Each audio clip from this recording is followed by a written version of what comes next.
Vivo V23 Pro 5G mobile, Edge display, in-display fingerprint, 8GB RAM, 128GB internal memory, 4300 mAh battery வரும்.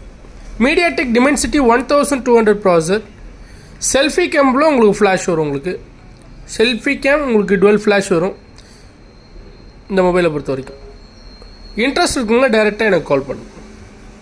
Mobile மட்டும் edge display, in display fingerprint, 4300 mAh battery, 6.5 inches screen, MediaTek Dimensity 1200 processor, selfie cam 50 megapixel, back cam பொறுத்த வரைக்கும் உங்களுக்கு 108 megapixel வரும். Interest இருக்குங்களா டைரெக்டாக எனக்கு கால் பண்ணுங்கள். மொபைல் மட்டும் Vivo V23 Pro 5G, edge display நல்ல ப்ராடான பெரிய ஸ்க்ரீனோட வரும்.